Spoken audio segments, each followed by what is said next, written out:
Now, some things that give discus a bad reputation.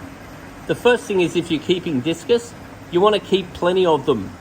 If you walk up to an aquarium with lots of discus in it, you'll find they'll all run up to the front.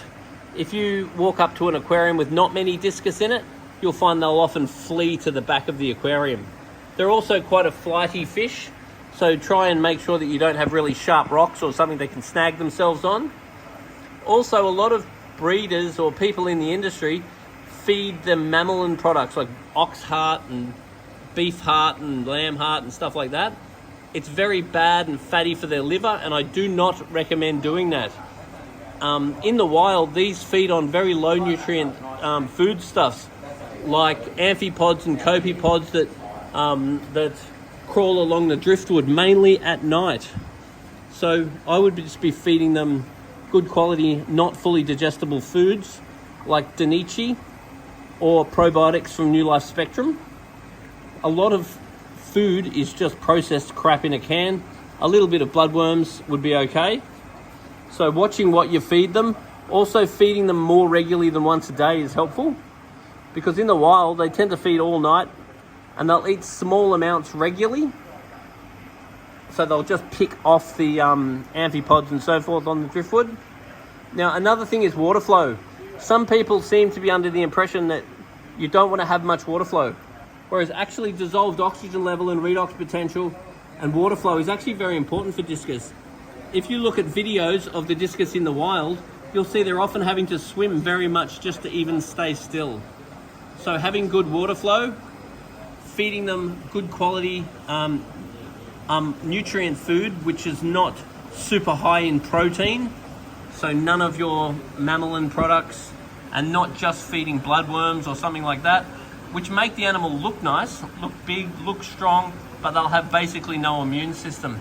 The other thing is, make sure your temperature's on the warm side.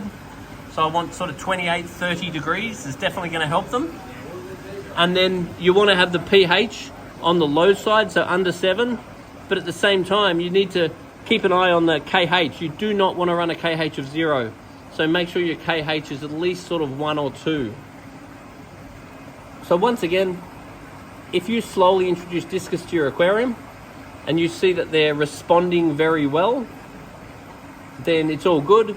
On the other hand, if you see their behavior is irregular, or if you see fighting, or if you see they're hiding a lot, or if you see they're not feeding well, then make sure you grab your phone, make a little video of the aquarium running, show us in the cupboard any bits and pieces you've got for the aquarium, and bring down a sample of water. And we can check that sample of water, we can have a look at the video, and then we can advise you on what to do next. But discus are basically not as hard to keep as people think. But if any of these things are occurring, such as feeding them the wrong foods, such as not having enough of them, such as not having enough water flow, all of these are factors that can make these animals harder to keep. Also, watching what you keep with them. So trying not to keep anything too flighty, and definitely watch things like sucking cats that might suck on the side of the fish. So observation is definitely key. And if you just watch them and you care about them, then you come down and see us if you are worried about anything at all. Worming, wild caught ones is something else to make sure you're aware of.